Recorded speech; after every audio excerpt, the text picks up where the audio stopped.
Well, I've started recording, so. Oh, great. Yeah. Okay. What are we going to talk about?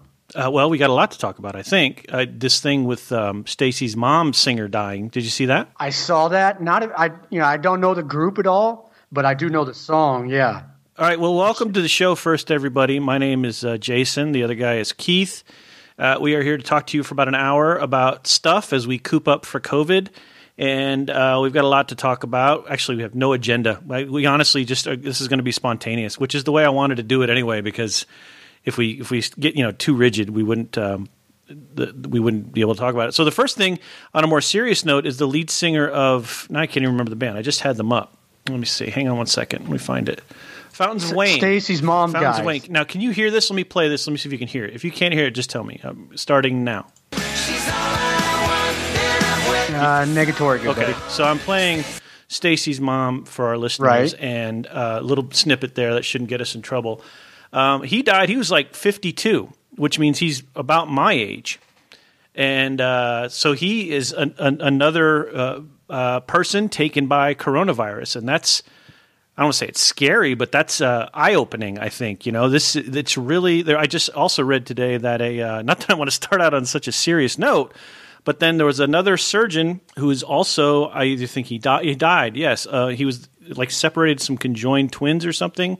This thing has no bias. It's just going to kill whoever it wants to kill, I think, at this point. It's very – I'm actually at this point glad I'm harbored up in my house, although we just went to the BX and had some food, but we were hungry. So it's scary, man, isn't it? It's just weird to see all this stuff happening right now. It really is. I heard this morning also the patriarch of the Marcellus musical family was taken. Branford Marsalis. Branford Marsalis' father. Oh, okay. I was like, whoa. And of course, we talked the other day about Joe Diffie. So, Right. I mean, coronavirus don't care about your status. I just think this is just we're gonna see a lot more names. It's really freaking out. All right, let's talk about something funny. Aside from working, what have you been doing today? And crapping. Oh man, I didn't know you recorded all that. Okay, yes. I may not use it, but I mean, that's what you've been doing, isn't it? Yeah, basically, yeah. I've been writing stories. Yeah. A story and listening to AFM radio and running up the stairs every now and then. You have stairs? I didn't know you had a second story. I forgot about that. Yeah. Now I do have a bathroom on the lower floor here, but it's just not as decked out and situated as the one upstairs. So, okay. All right. That's the one you like to go do your business in. That's definitely the better choice. Yes. Okay. It's not eye level for the street and that kind of thing. I know you're looking out the window and saying the same thing we did on the first show, which is, fuck, it's a nice day to go golfing. God, isn't it? I saw a guy mowing in a T-shirt and just, it drives me crazy that we can't do this. But you know what? Yeah. I saw something, and I did want to say something about this. I saw something. Where's my phone? I took a picture of it on Facebook. All right. Because we'll all see it. It's tough to be told because this is going to sound funny. We're men of action. We're people of action. Men of action. That's right. And we want to be in the office working because that's where we work. Right. And so I saw something on Facebook I just wanted to mention, and somebody posted this. It says, you're not working from home. You are at your home during a crisis trying to work. Yeah. So, you have to think of it like that because you're doing your part during this crisis. Whether you like it or not, you're doing your part, and you're still trying to accomplish your mission.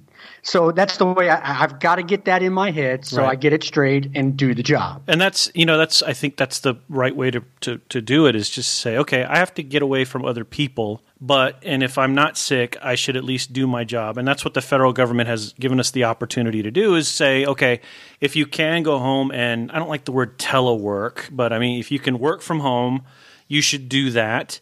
And if you can't, then you're on admin leave. I mean, for many, many people. So I not want to insult anybody who did not get that privilege who may work for the federal government, but I think that's pretty much the standard where we are.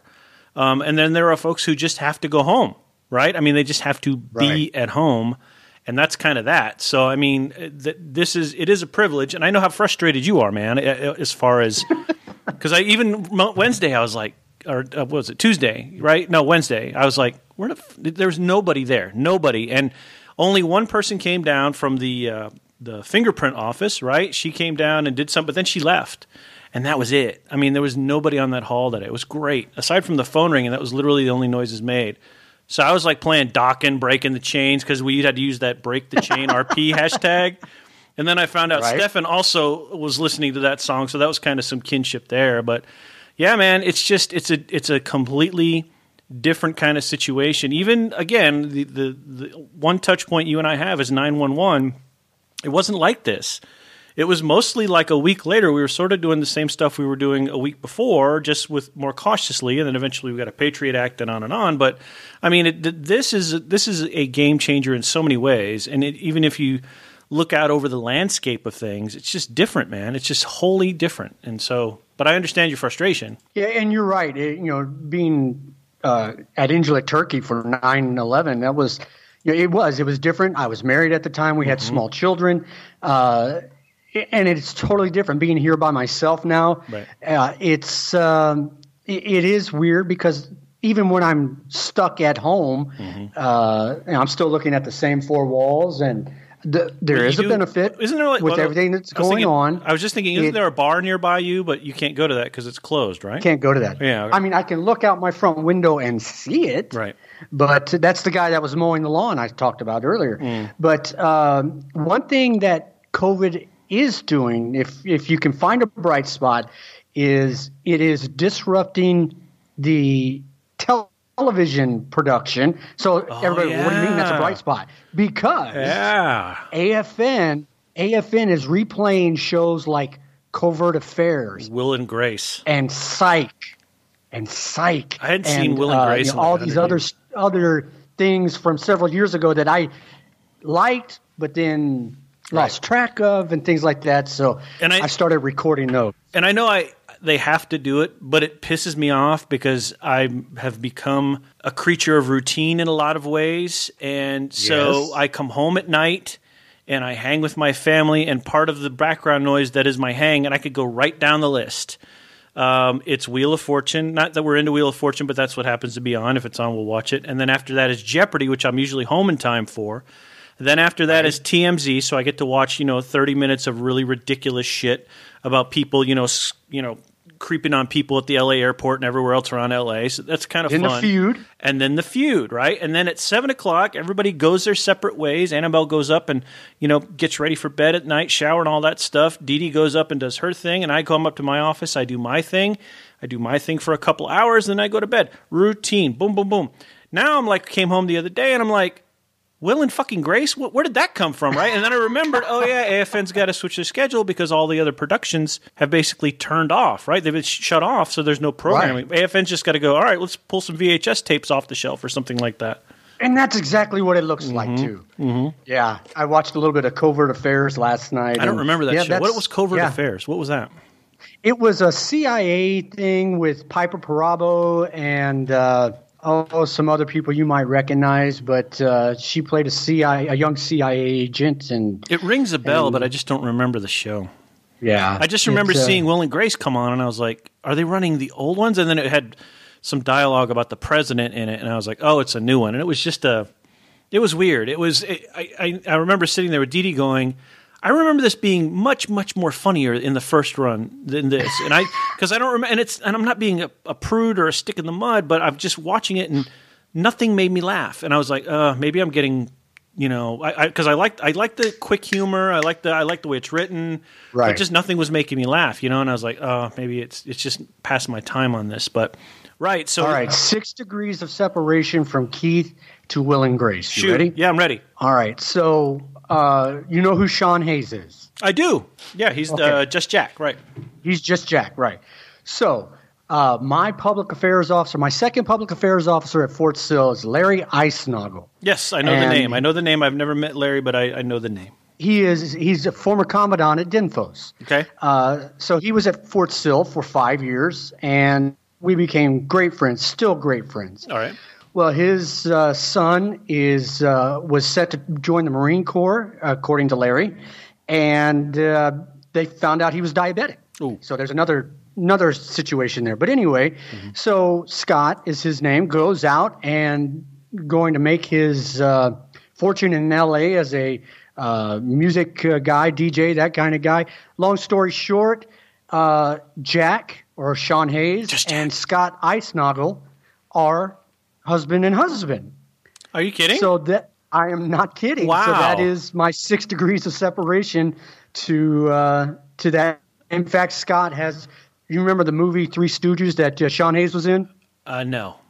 Did you ever see that? No. Well, Scott plays a beat up guy at, I think it was Dewey, Screwham and Howe law firm.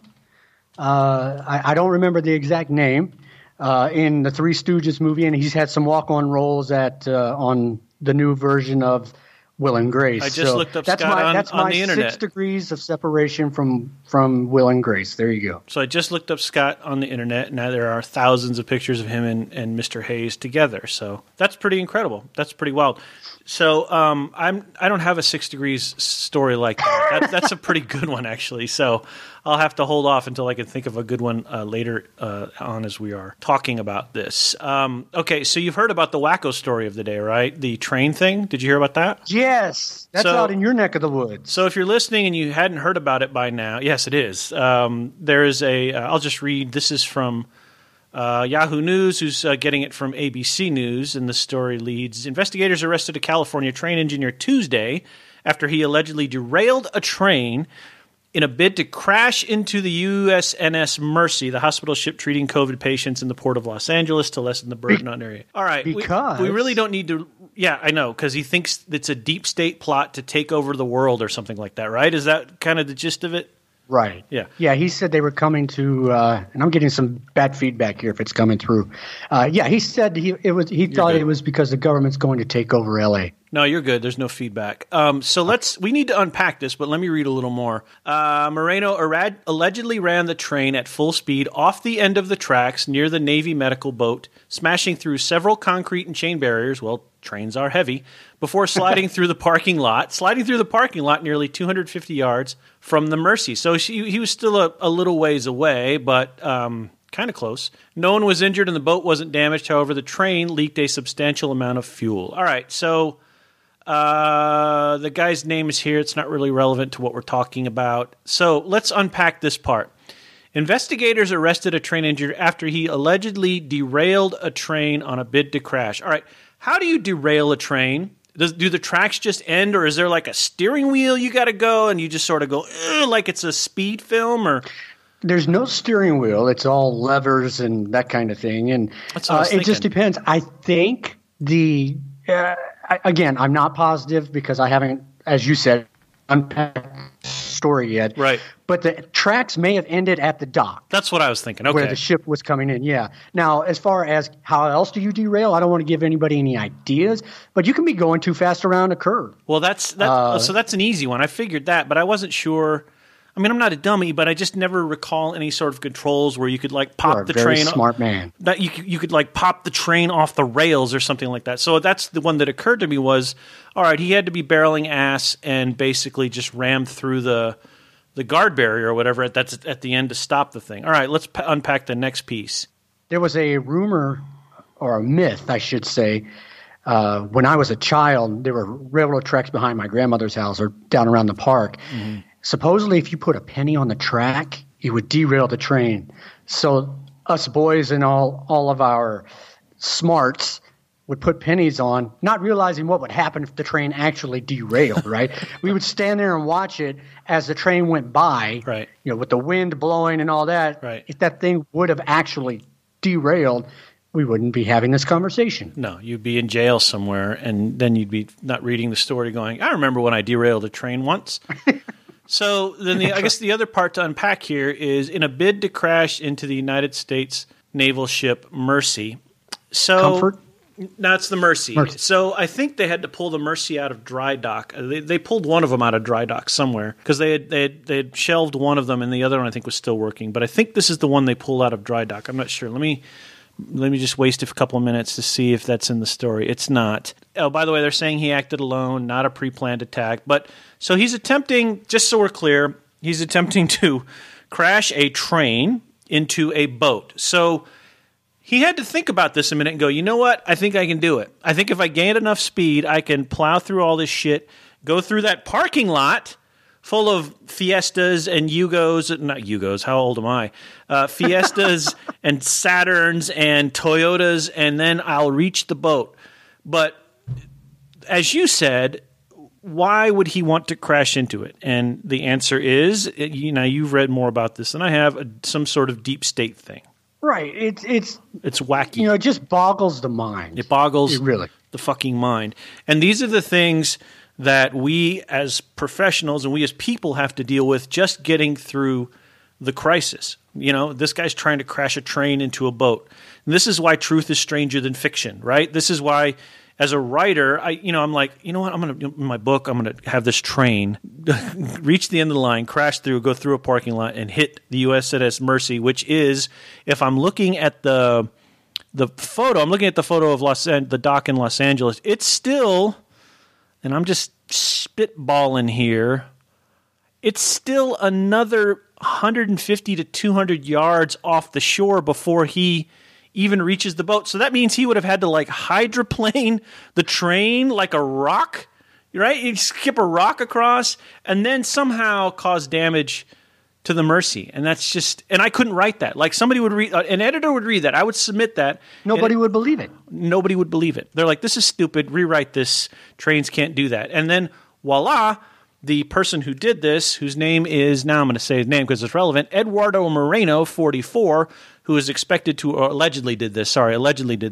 is expected to appear in court Wednesday for arraignment on train wrecking charges. Now, that's not a bad thing to have on a resume, but I wonder if that's a felony or a misdemeanor. I would think with the amount of destruction, train wrecking trains charges are not known for their water skipping ability. No. Yeah, exactly. And I'm not sure Mr. Moreno allegedly realized that. The train wrecking charge alleged in the criminal complaint carries a statutory maximum penalty of 20 years in a federal prison, but it doesn't say whether or not it's a felony. Let's see. Okay, the DOJ in California has released something.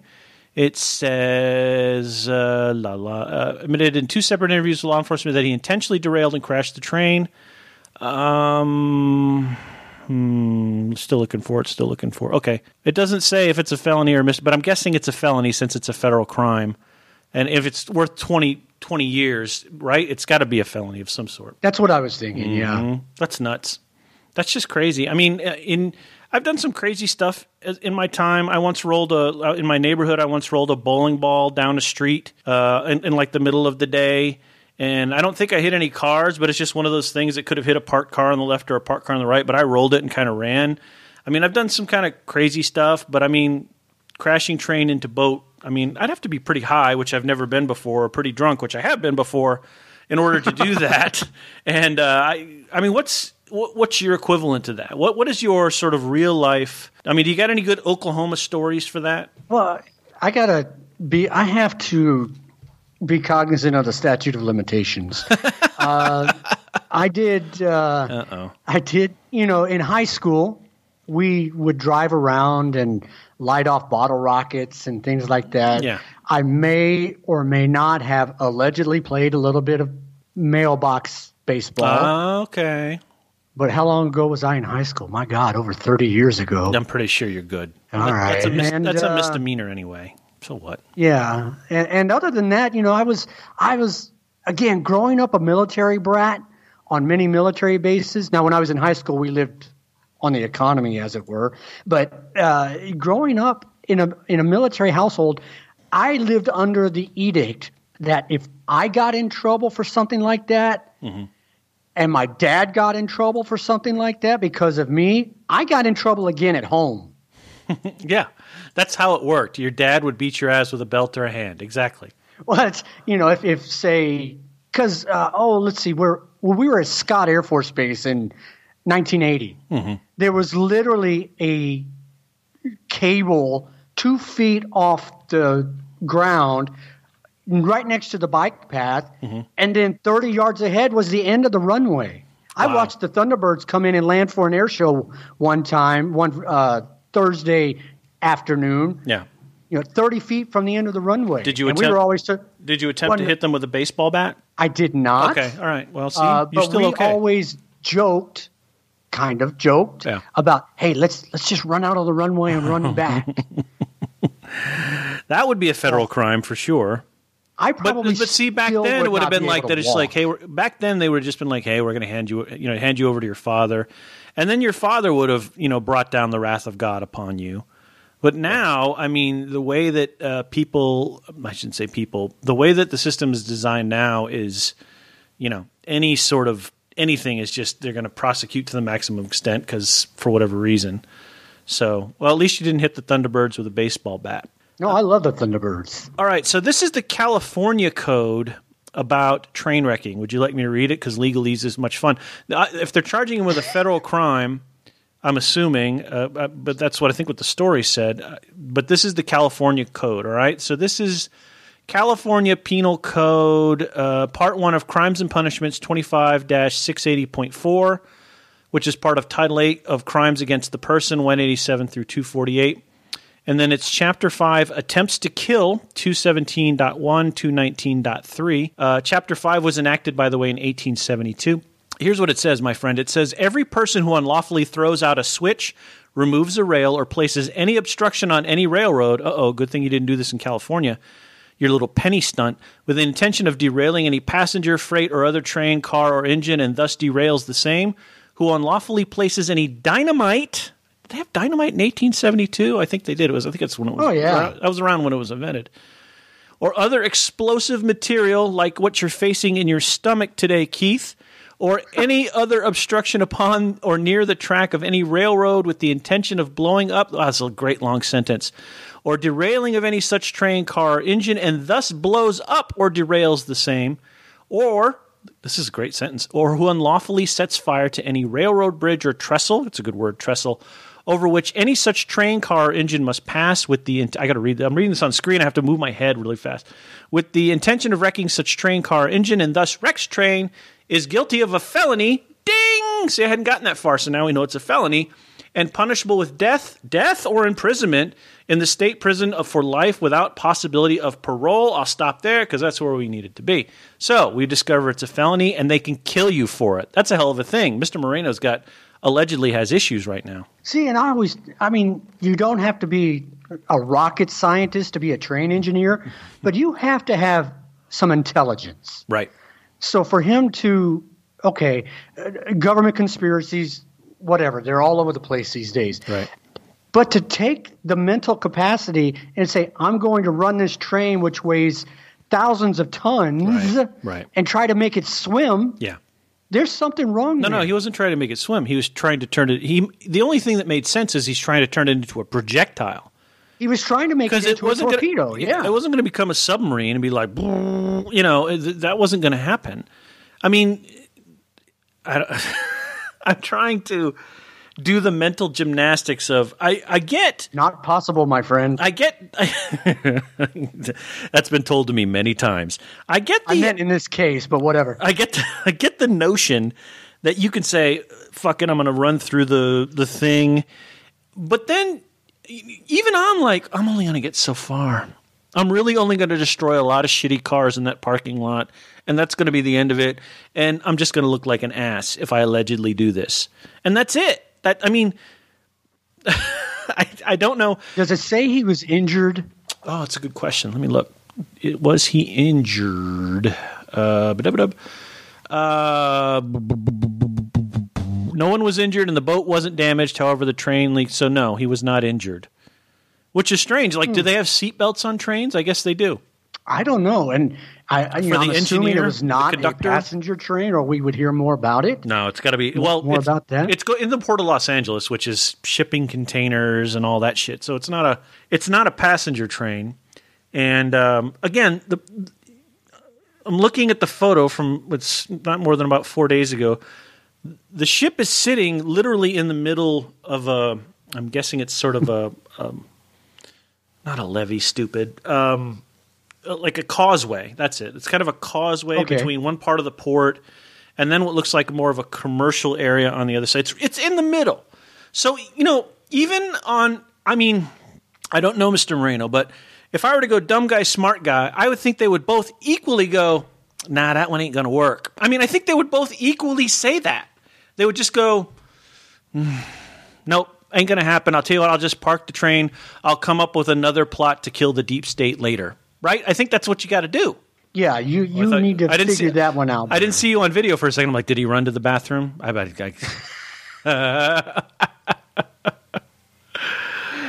I was turning the volume down on my work computer. Oh, all right.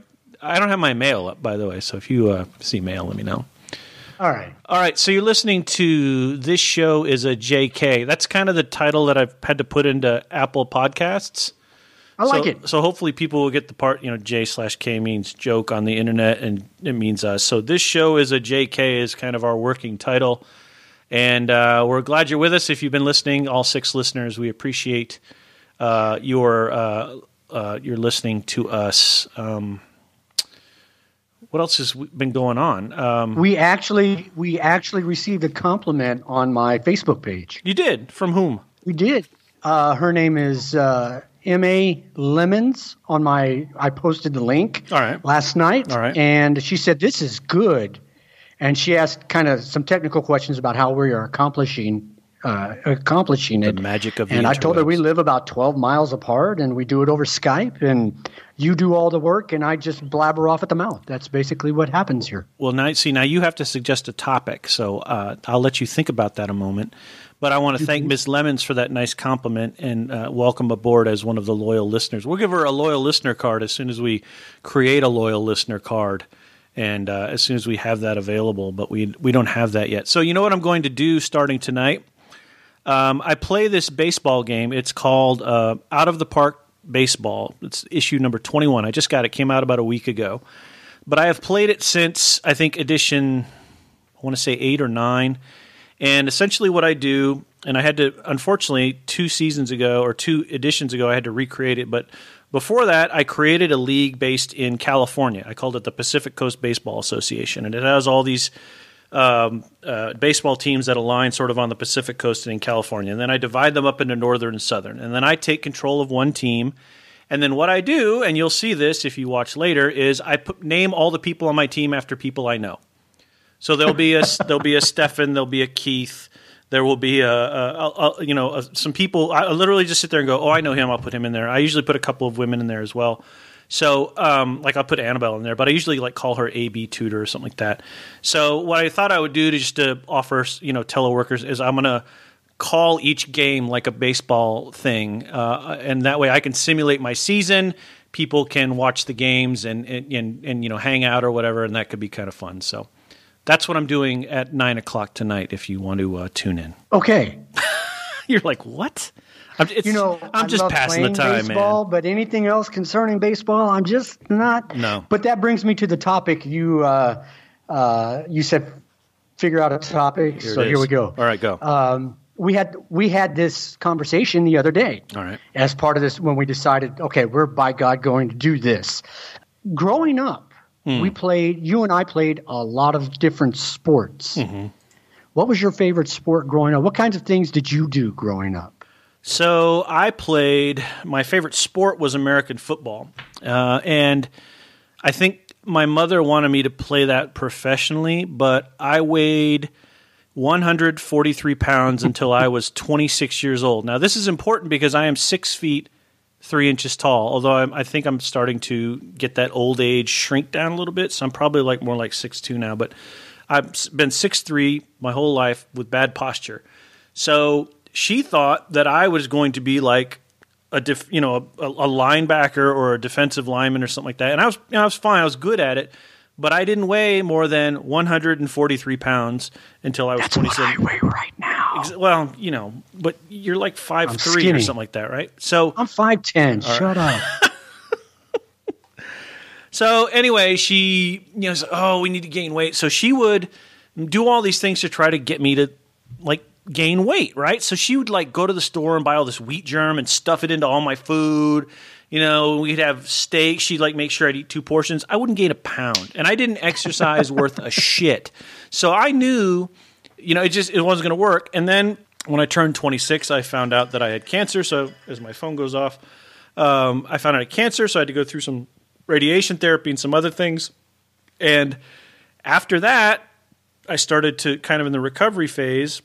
We were out at breakfast one morning. I went home. I said, I'm up to 155. Good. I'm putting on a little weight. That's good. That was a good sign. It means I was putting on weight through my cancer stuff. It was all good. And then like 2 weeks later, I was 160, or not 2 weeks, but then I was 165, and then I was 175. And eventually I was like 215. I went, whoa, where did all that come from? So that's when I started putting on the weight. So I really enjoyed American football. It's what I grew up with. Baseball was kind of a 1A or a 2. I never really got into basketball, though I was tall. Because 6'3" is usually for good for a shooting guard or something like that. And then it kind of fell off after that. I didn't really give a shit about it. I got into hockey really late. I really like hockey. Hockey is probably my 1A, 2 sport behind American football and baseball. Those three are kind of in the triumvirate for me.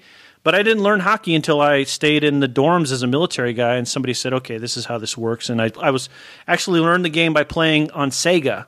That's how I got my hockey knowledge. And my favorite team is the Detroit Red Wings, even though I'm a Californian, because the Detroit Red Wings were the team I had to take in Sega in order to compete in the tournaments that people were playing. So those are probably my favorites. I was a D&D nerd. I was a bookish guy. I was a drama guy. So, I still played sports, but, football was probably the biggie. What was yours again? I don't remember. I loved football. I just wasn't built for football. American football. I was just small. Right. My first year playing football was coincidentally enough in Wiesbaden, Germany. Uh-huh. And I played. I was 8 years old, weighed 43 pounds, and started in a platoon situation. Every other play, I brought in the play left guard. So they called me Mosquito because I was so small, but when I hit you, it stung a little bit. You bled? Oh, okay. So, no, not me. When I hit you, I sucked the blood out of your arm. That's right. And then I went, to basketball, and for years, up until I was a freshman or sophomore in high school, mm-hmm. I just did that rotation of football to basketball to baseball. 1 year. Let's see, I don't remember what season it was, but hockey season, when a couple of years when we were, I can't believe I'm bringing up Scott Air Force Base twice in one show, mm-hmm. But Scott Air Force Base, the youth center had gym hockey. So it was everything but the ice and the skates, right, and the big pads. You did have a helmet, you had gloves, you had sticks, and you had a lighter puck. Okay. I played 2 years of gym hockey, mm-hmm. and I loved that. But, once I got into, a sophomore in high school and realized, holy shit, everybody's a lot bigger than me now. Right. That kind of ended my sports career. Yeah. My dad still thinks I could have played college baseball anyway, but... by that time, I was burned out. That's what parents. And I played when I wanted to. Parents always want the best for you, right? They always think you can. They always see you as something. They see good things in you, and they go, "I bet you could do this well," or "I bet you could, play college ball, or you could be a football player, or something like that." And I think they mean the best, or they are maybe channeling something that they wanted to do when they were younger, and hoping that maybe you carry on that, or something like that. I've heard that too. And I don't know what it was with my mom. She just was, she very much liked that I played football. I played in Pop Warner, as we called it in California. I don't know if they called it that same mm-hmm. out anywhere else. And so she really wanted me to do that, but I was too slight. I was too, and the metabolism was just going so fast. It wasn't going to get any better. It was just, this is the way it was going to be. And, that was it. So I remember how happy she was when I caught my first touchdown as a tight end. She was freaking over the moon. So that was a big deal. Did you get hurt a lot when you played sports, or did you basically come out unscathed? Because I didn't get hurt a lot. I had bad knees, but I didn't really realize it until later on, much later on in my Air Force career. But for the most part, I played okay. I would get hurt for a play or a player or two. The first year I played again in Wiesbaden, I didn't get hurt at all. In fact, I got people on the other teams, get past that kid, see how small he is, and right. I just laugh. And then they raised the age limit, so I couldn't play again. So I played soccer, which I wasn't really excited about, but. Right. And then again, when I got to Scott in 1980, we had so many in my age group that they actually made 2 teams. And of course, I didn't realize it at the time, but of course, because of my size, I was put on the second team, if you will, and became the quarterback. So I got beat up a little bit then, but nothing that kept me out except one time. And I was playing defense. I remember this like it was yesterday. It was in Granite City, Illinois. We were playing in Granite City. And this big old fullback came through the line, and I got down, and I couldn't have been 8 inches off the ground. I was trying to hit him low, right? Because I knew it was going to hurt. Right. He got his helmet down, and the next thing I know, I remember I dove at him. The next thing I know, I'm laying on my back, and I roll over to try to get up and go chase him, and there was no way in hell I was getting up. And my dad told me later, the referee's standing over me, how many fingers am I holding up, how many, and blah, blah, blah, coach is there. And my dad told me later on the way home, he said, if you'd have been on the ground for about another minute, I was coming out on the field. That was me, by the way. I got up and, sat out some plays. The next time we went on offense, there I was back at quarterback. So there you have it. Yeah, I was fortunate. I didn't, no big bad injuries when I was younger. But we need to talk about on a future show though is, did you do a lot of drama then, or did you get into that late? I don't want to go too deep into this because I think that's a separate show. But I'm curious. I did the requisite elementary stuff. Okay, but then didn't get into it until 6 years ago. Okay, so it's recent. All right, cool. We'll have to talk more about that at another time. What do you think we are going to do when the COVID crisis is over? What are the things you see like we're not going to get back, or what do you think we're going to what do you think we're going to keep? Maybe that's a good question. Do you see anything now that's going to be like, oh, that's not going away, or maybe it's good that happened? I think one thing that's going to happen more, that's forcing businesses more to do, is they're going to change their business model more to more of a order it online, come pick it up at the store, and push that more. I noticed today when I was at the BX, they've set up some sort of kiosk out there or some sort of thing out there where I guess you can order from the store and pick it up outside. So I think that sort of business is going to become big. And then also I think maybe I think food delivery services industries are going to go up. I know Uber does it, but I think the services that are in business to deliver food are going to streamline and become better. So those are a couple things I was just thinking about. What about you? I think people, a couple of things, and they're kind of intertwined here. Okay. I think people will start paying attention to the healthcare workers, to the food servers, to the people that, quote unquote, teachers, were not mission essential. Teachers. And teachers, thank you. I've got 1 million teachers on my Facebook as friends. I said it 3 times. And you happen to be married to one, of course. Yeah.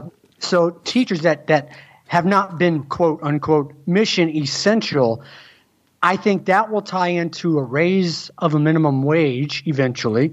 And then I think, just me, don't get me wrong. I have friends who I love being around. I love game nights and things like that. So me sitting at home doing nothing because I have no friends right now other than the ones I work with, whom I love, it's driving me crazy. But no, I get it. I think social distancing will stick around in some form or another. People will go, okay, maybe a form of PTSD because of this? I don't need to be around people. I don't need to be close to people. Hey, it's good to see you 6 feet away, but I don't need to be close to you. I don't need to hug you anymore. Let me give me an elbow bump, and I'm good. Love you. Bye. Thanksgivings are going to change. You think something like that? All your relatives can just stand 6 feet from each other as they eat the turkey. That would be so bad. As long as that won't happen. As long as yeah. I think it's an interesting point you bring up on the wage thing. I don't see that changing, but. Like any government or bureaucratic system, I do see them finding another word for essential, because I think there's a good argument to say that if the subway sandwich person who I bought my food from today is essential, and she's serving food, and when I have to pay, I have to get within 6 feet. I just have to. I have to have my card, and even though there's that wonderful sneeze guard in place that they mounted, she is essential, right? Or, whatever term they want to use. And as I saw jokingly on my Facebook wall today, it's funny, I see that I'm an essential worker, but my paycheck looks the same. So, there's something to that. There's something that says, oh, you are absolutely essential, but you may not have ever known that you were essential all of a sudden. All of a sudden, you're just at work and doing things that nobody else is doing while other people are home, probably making the same wage, or maybe they're not making a wage at all. But I think that'll be another paradigm shift, too. It'll either go the way you said it, where they will perhaps be paid a better wage, or something will happen to their status, or they'll just find a different word for it and say, oh, you're not essential, you are whatever widget, whatever the word will be, which always seems to be the way to go. We don't have accidents, we have pilot-induced stops. I don't know, whatever the bureaucratic word for crash is. Baffling government and bureaucracies find a way to minimize the sort of impact that these wonderful people have on the front lines, the first responders, again, the people serving us food, to a large degree the people in the BX who are keeping that store open so you don't have to go crazy, so you can go in there, walk around for a bit, get your essential items and walk out. I think there is a ground for these folks, and I think you're absolutely right. I think something's got to bend there. I think you're right. I think something's got to bend there. I think the other thing that could change, you talked about the social distancing thing. That's an interesting point, the PTSD thing. I think the people who are really suffering here are people who like to get out and hike and golf, and who are, I don't know, for lack of a better word, outdoors people. And I think you could still get outdoors, and you could, but I don't know how many hiking trails or other things are closed in certain municipalities. I would think they are closed because they would allow people to congregate and blah, blah, blah. But I think that sort of PSD could be interesting, because if you're not exercising that muscle to go do that, if in X number of months, because we're 2 months into this now, or at least a month into stay your ass at home, but we're probably 2 months into the whole crisis, we're going to be 2 months quarantine and 3 months into the crisis, maybe longer. So when that muscle's not moving, you're going to change habits, right? You're going to change the things you like or don't like. We started a podcast, right? That's something we're doing, and if it turns out good, we're going to keep doing it. So it'll be interesting to see. One friend of mine said, my husband's going to get to see my natural hair color for the first time because I can't get out and get it colored or something like that, right? Or I can't go by I don't know if she colors her own hair, but she said, my husband's going to see my hair color, and that's that. And I was like, that's interesting. I never really thought of something that way. But, like Dee Dee gets her nails done regularly. She can't get that done. In fact, she had to order acetone from a vendor in order to take her nails off. So it's these little things, little habits that are going to change, I think, that are really going to make a difference. What do you think, aside from what you said? I think you're absolutely right. Mm-hmm. Nothing, at least me being here by myself, I've got the entrance to about 8 miles of walking trails right outside my front door. Right. And in the 9 months I've been here, I've used them maybe 4 times. Right. But now that I have to stay home, chances are they'll get used by me a lot. And right. I make fun of it. I take pictures all the time because I see a menagerie of animals and their owners walk by my window down the street to get to the walking trails. I saw a horse the other day, a young teenager on a horse the other day when it was so nice last week. So people are out and about using them. And that's what I try to say is you don't have to stay in your house. You can go out, take a walk around the block. Right. You can go out to the playground. Don't touch the equipment. But you can be there and at least get some sun on your face. I know, where I left, again, in Oklahoma, it's been in the 70s all week. Right. So, you can get out. You can get some vitamin D. Now, one thing I do want to say is I left a very important group out that's considered not mission essential, if you will, or now they are, is the healthcare workers. Right. So my question, they're good. My question to you is, because I'm diabetic, because you've gone through cancer treatment, right? Do you think this will change the healthcare system? No, but I don't think it'll change the system. I think what will change is is the thing that we've talked about before, which is not a lot of people had big plans in place to handle pandemic. Right. And here's a pandemic that sort of came out of nowhere. And so what will happen with, will there be planning, like in the military, will there be planning alongside of, wars on two fronts and other things, natural disasters, earthquakes and things like that in Haiti and, the 9/11s of the world and tidal waves? Are we going to take out the pandemic book? And we know there's a pandemic book in the federal government somewhere and in FEMA. And so, but it's, as somebody I know noted, might have been you, but I think somebody else said, it's probably from the 1970s or something like that. And it's just not something people go, we've got that. We've got vaccines. We killed polio 50 years ago. Whatever comes, we can take care of it. And, we still have a hard time in places containing Legionella, which ain't going to go away, and that's a bacteria. So here we have this virus that's spread around the world that potentially could kill 200,000 people in the United States. I don't think the system itself will change. I think because first it starts with money, right, and resources, and how those resources are allocated by people who, he who makes the gold makes the rules sort of people. But I do think what will happen is let's bulk up our planning for pandemics, and maybe let's make our real-world exercises that hospitals occasionally do, that federal government does, that others do. Let's make one of those exercises pandemic to see if we have enough ventilators, to see if we have enough X or masks or whatever. Now, this is, you and I both know, this is an exceptional situation, and the draw on masks and ventilators is crazy. I mean, we've run out. Now auto companies are making ventilators. Didi was telling me about a company in Seattle that used to make auto parts, and they thought they were going to go out of business. And then one company called them and said, hey, can you make parts for ventilators? So they basically made similar parts, but they said, can you make them smaller? And the company said, yeah. And then within a week, they were inundated by hundreds of companies going, hey, we need you to build these parts. So it was an interesting story. I guess it was on NPR. So sorry, long way around saying, no, I don't think the healthcare industry as a whole is going to change because that's not how the money's routed. But I do think just internally, as you and I do, we would say, okay, we should probably have a plan in place for pandemic. It's one of those plans you're not going to pull off the shelf except every 20 years, but there should be some coding or some reminders or something in EOC, which is an insider baseball thing, or something elsewhere that says, okay, it's been 6 months, update the pandemic plan, or it's been a year, update the pandemic plan. That's where I think the change is going to come. And that's good. I'm like you. There's too much money in insurance, in big pharma. Don't get me started on big pharma as a diabetic man. Wow. So yeah, I don't think I think it may change over time, especially if depending on what president we get between here and the next 12 years or whatever. But I don't think it's a quick fix. No, it's not. So we're getting close to the end here. You were talking about the member, Ellis Marsalis is who you were talking about. And so yes. Entertainment Weekly has a list of folks who have passed on. Let's browse that real quick. But before we do that, what was the thing I was just looking at? What were you looking at, dummy? Where'd it go?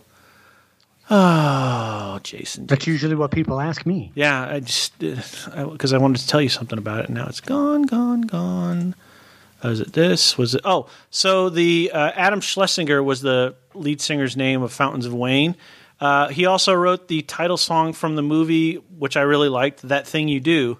Great song, great catchy tune. So he was obviously a gifted songwriter as well. Okay, so you mentioned Ellis Marsalis. We mentioned Adam Schlesinger, advertisement. Andrew Jack, I have no idea. And these are entertainment people, so I'll caveat this to anyone who's listening, saying they're not any more or less important than anybody else who's died. These are just noteworthy because of the audiences they have.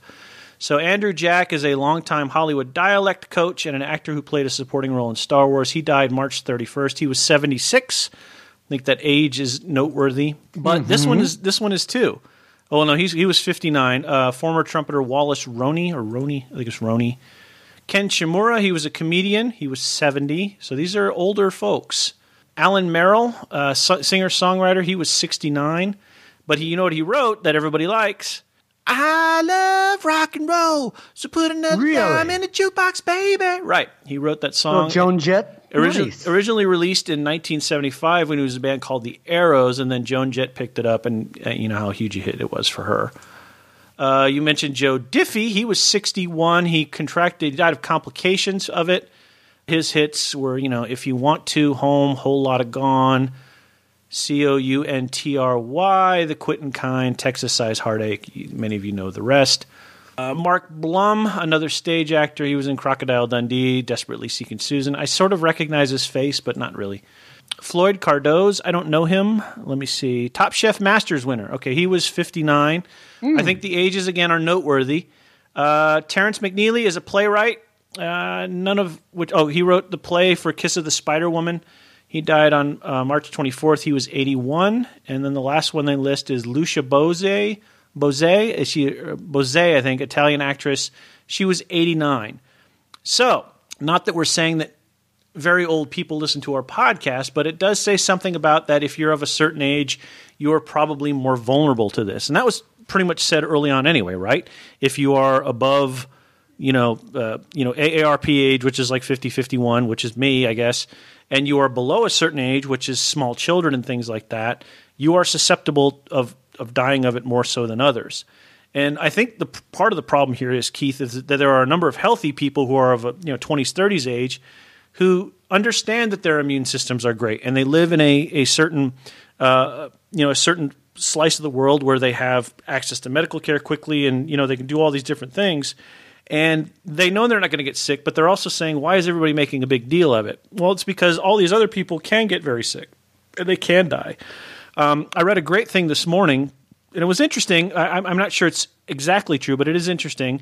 It was just this corollary that all these preventative measures are measures that can be taken by rich people. And I was like, okay, how so? It's like, well, if you can wash your hands, that means you have running water.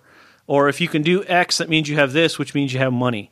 So that was an interesting thing. And then the sort of wrap-up of it was it's a disease that rich people brought back, and it's killing poor people. And I don't necessarily agree with that, because the effort that's being made to help prevent it and to help stave off the disease and to treat is being done for rich or poor otherwise. But it was an interesting angle to take on all that. So anyway, that's the last part of that. We need to wrap on something positive. What do you got that's positive or funny? Man, I was going to ask a question about that, but I will save it till next time. Save it. What do I have that's positive? Funny. Let's see. Oh, well, here's something. The thing is, folks, I told him not to prepare at all, so it's fair that he's grumbling. So I'm just seeing a headline, and that's it. O.J. Simpson. Oh, it's already good. Is convinced. Yeah. Carol Baskin killed her husband. Oh shit! We should have led with that. And that's, of course, on TMZ. Courtesy of TMZ, O.J. Simpson convinced, I won't use the other phrase, O.J. Simpson convinced Carol Baskin killed her husband. There you go. That is fantastic. Oh, where is that headline? I got to see it. So basically what TMZ's saying with that headline is, as you know, O.J. is a subject matter expert on this. Oh, the irony, right? The irony. My God. Oh, ridiculous. So so on a sports note, apparently Patriots owner Robert Kraft sent the team jet to China and brought 1.2 million masks to China. Oh, brought back 1.2 million N95 masks. So that's I mean, again, the corollary that I mentioned earlier is kind of faulted by the fact that, again, there's a lot of really good things going on to help stave this off. A lot of really good things. And even when there are bubbles of, that guy's an asshole, he's making his people work or whatever, there's still a lot of good that's happening. So O.J. Simpson. Look around our garrison and see the hard work that's being done to not only push information out, but to continue the mission, if you will, from home, from those that are actually in the office. It's really amazing, and it's it's very cool to watch. Even if you're sitting at home, you know the machine is still turning because of great people making a turn. Props to everyone who's, been declared essential, including you and I, and folks who are keeping the machine running. But there are a few standouts. Let's talk about our postal workers who are still bringing in personal mail here overseas. And that is a secondary mission for them. The first mission is military mail. They do personal mail because they have the capacity to do it. They don't have to, but they do. Now, there are many people who grumble about that, but the reality is they don't have to do personal mail, but they do. The police who are standing at the gates, the pond guards who are standing at the gates, the police who are on patrols. Hold on, the pond guards are the gate guards at the military installations. Yeah. They are contract guards, and the contract company is called Pond. So that's why we say they're the pond guards. They're not out guarding a pond. It's pond, not ponds. Pond. Everybody says ponds, though, because it's easier, I think. Firefighters, you could go on and on. But there's, our DPW guys, the Department of Public Works, who are still going on the most urgent calls to fix things in housing, and so on and so on. So, kudos to them. Again, it's a tremendous effort that's going on around the world because the virus is an around-the-world problem, and I think it's being addressed well. How about that? We did another hour. Are you happy? Are you? I'm pleased. I have to pee. Good. I didn't have to run away. I have to pee very badly, but I'm pleased. I don't know why I said that on the air, but yeah, I've got to go to the bathroom. So anyway, we are pleased that you joined us for another edition of This Show is a JK. My name is Jason, and that is Keith. You can pick up our podcast on iTunes, on Spreaker, on Google Play, on Spotify, and almost anywhere else where you can get a good podcast. If you want more information about the podcast, you can go to our Instagram, which is the Real JK Podcast, and maybe I'll make Keith start posting things for that so that he has something to do. For the love of God. Yeah.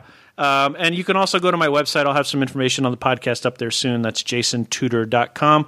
Thanks once again for joining us for a little bit of conversation. Next week, we will dig into Keith's want to get on stage and expose himself.